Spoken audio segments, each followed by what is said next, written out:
Moving from an opposition party to a governing party comes with growing pains. And, well, we're feeling those growing pains today. We came really close today, but we came up short. I spoke to the president just a little while ago. I told him that the best thing I think to do is to pull this bill, and he agreed with that decision. I will not sugarcoat this. This is a disappointing day for us. Doing big things is hard. All of us, myself included. We will need time to reflect on how we got to this moment, what we could have done to do it better. But ultimately, this all kind of comes down to a choice. Are all of us willing to give a little to get something done? Are we willing to say yes to the good, to the very good, even if it's not the perfect? Because if we're willing to do that, we still have such an incredible opportunity in front of us. There remains so much that we can do to help improve people's lives, and we will. Because I gotta tell you, that's why I'm here. And I know it's why every member of this conference is here, is to make this a better country. We want American families to feel more confident in their lot in life. Lies. We want the next generation to know that, yes, the best days of this country are still ahead of us. I'm really proud of the bill that we produced. It would make a dramatic improvement. You mean you, not we. And provide relief by people hurting under Obamacare. And what's probably most troubling is the worst is yet to come with Obamacare. I'm also proud of the long, inclusive, member-driven process that we had. Any member who wanted to engage constructively, to offer ideas, to improve this bill, they could. Not true. And I want to thank so many members who helped make this bill better. A lot of our members put a lot of hard work into this. I also want to thank the president. I want to thank the vice president. I want to thank Tom Price, Mick Mulvaney, and the entire White House team. The president gave his all in this effort. He did everything he possibly could to help people see the opportunity that we have with this bill. He's really been fantastic. Still, we got to do better, and we will. I absolutely believe that. This is a setback, no two ways about it. But it is not the end of the story. Because I know that every man and woman in this conference is now motivated more than ever to step up our game, to deliver on our promises. I know that everyone is committed to seizing this incredible opportunity that we have, and I sure am. Talking about real people, now you've got a law in the books for the character you guys don't like, the White House doesn't like, but it's going to be the law for the first year. Do you plan to try to help it along and prop it up, or do you plan to just let it wither? Yeah, that's the problem. I worry. The question is we kind of prop it along and try and prop it up. It is so fundamentally flawed. I don't know that that is possible. What we're really worried about is, and you've heard me say this all along, is the coming premium increases that are coming with a death spiraling healthcare system. That is my big concern. We just didn't quite get consensus today.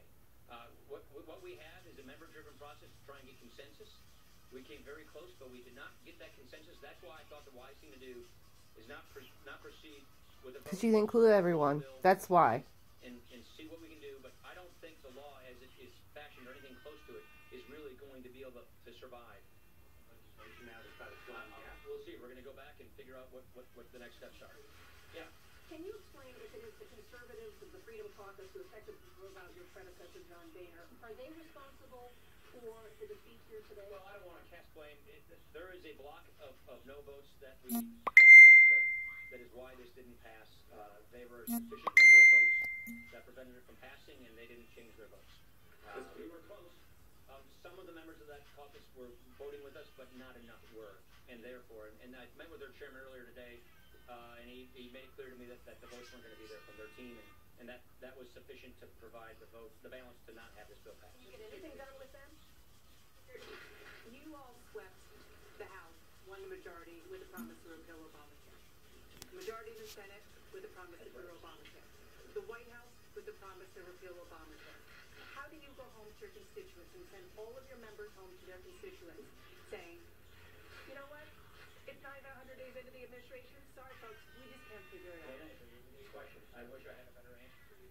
I really believe that Obamacare is a law that is collapsing, it's hurting families, it's not working. It was designed in a fundamentally flawed way. We believe this bill is the best way to go, but we just didn't quite get the consensus to get there. Two questions for you, if you don't mind. One, the bottom line is Obamacare right now remains the law of the land.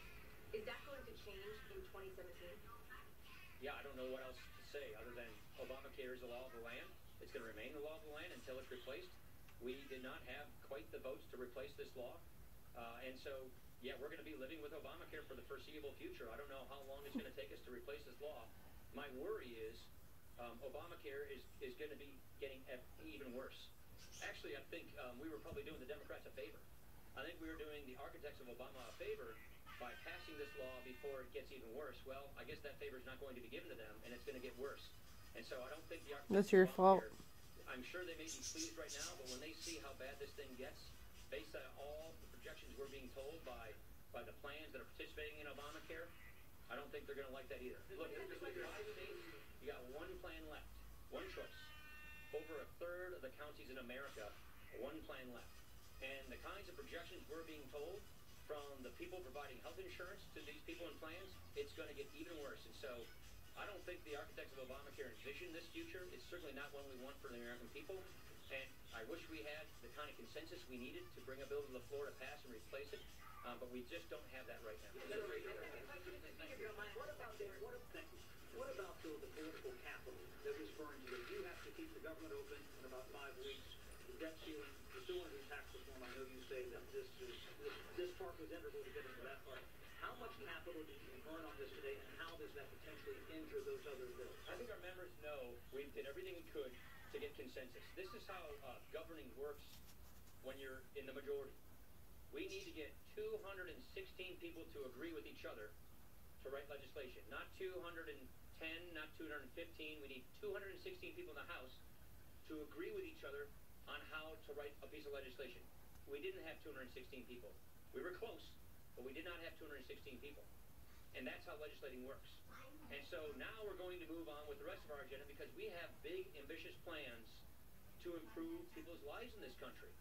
You mean Trump does? We want to rebuild Not you. We want to get the deficit under control. We want infrastructure, and we want tax reform. The last question you asked me about tax reform, Chad, yes, this does make tax reform more difficult, but it does not in any way make it impossible. We will proceed with tax reform. We will continue with tax reform. That's an issue I know quite a bit about. I used to run that committee. I spoke with the President, the Treasury Secretary, and his economic advisors earlier today about tax reform. So we are going to proceed with tax reform. This makes it clearly more difficult. You know how the numbers work. It's about $1 trillion. But that just means the Obamacare taxes stay with Obamacare. We're going to go fix the rest of the tax code. You don't think what is passed is prologue here, that this portends bad things for the I don't think so. I don't think this is prologue for other future things because members realize there are other parts of our agenda that people have even more agreement on what to achieve. We have even more agreement on the need and the nature of tax reform, on funding the government, on rebuilding the military, on securing the border.